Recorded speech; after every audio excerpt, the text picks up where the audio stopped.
Assalamualaikum warahmatullahi wabarakatuh. Balik lagi dengan aku, Dina Fitria, di podcast Hafizah Life. Jumat Mubarak everyone. Semoga di Jumat ini kita mendapatkan keberkahan di hari favoritnya Rasulullah.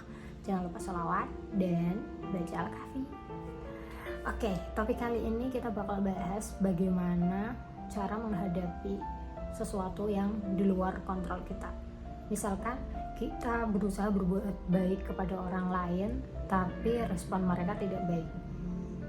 Atau kita udah berusaha semaksimal mungkin untuk mencapai sesuatu, tapi hasilnya tidak sesuai dengan harapan. Atau kita berurusan dengan Allah nih, berdoa dengan sungguh-sungguh, ikhtiar, tapi ternyata nggak terkabul. Kita harus gimana sih? Apalagi di era digital ini, semua orang itu menampilkan sisi terbaik mereka. Ini bakal ada konten akhir tahun yang mungkin mereka akan menunjukkan progres apa yang mereka capai selama setahun terakhir. Dan kalau kita nggak benar-benar baik aja mentalnya, bisa jadi kita ngerasa, kok aku gini-gini aja ya, mulai mempertanyakan kenapa takdir gini banget sama aku. Atau hal yang paling ekstrem adalah kita mulai membenci dengan kebahagiaan orang lain. Ketika keadaan di luar kontrolku, aku bakal mempertanyakan kepada diri sendiri, kenapa harus begini? Aku kan udah mengusahakan sebegitunya. Nah, ini relate banget dengan salah satu ayat di dalam Al-Baqarah ayat 216 yang berbunyi, wa asa an takrahu syai'a wa huwa khairul lakum wa asa an tuhibbu syai'a wa huwa syarrul lakum wallahu ya'lamu wa antum la ta'lamun. Bisa jadi apa yang nggak kamu sukai itu hal yang baik buat kamu. Bisa jadi hal yang kamu sukai itu nggak baik buat kamu. Allah tahu, sedangkan kalian nggak tahu. Jadi dengan menyadari bahwa kita manusia yang lemah, tidak sempurna, dan kita meng-highlight bahwa Allah maha segalanya, maha tahu, hidup terasa jauh lebih sederhana. Oke, kita udah berusaha memahami bahwa ini adalah kuasa Allah, tapi hati kita tuh nggak kuat banget. Udah dibawa sujud aja.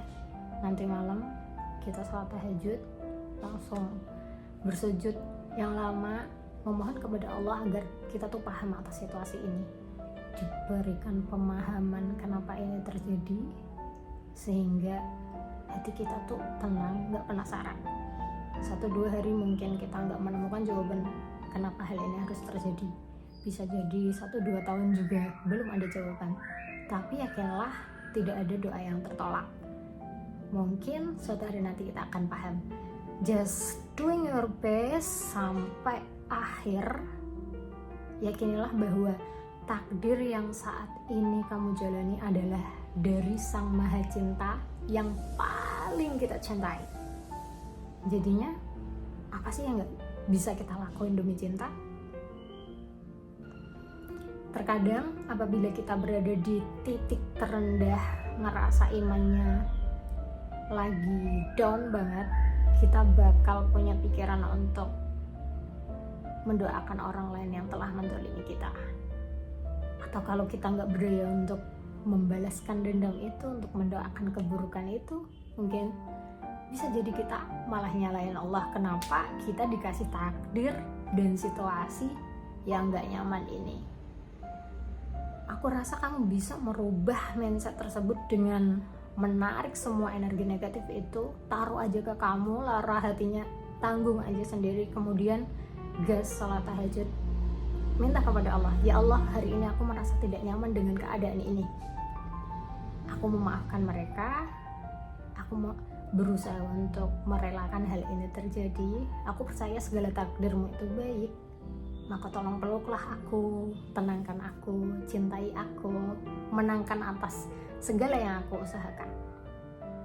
So, kalau udah dicintain sama Allah, aku rasa hal yang lain itu jadi gak penting.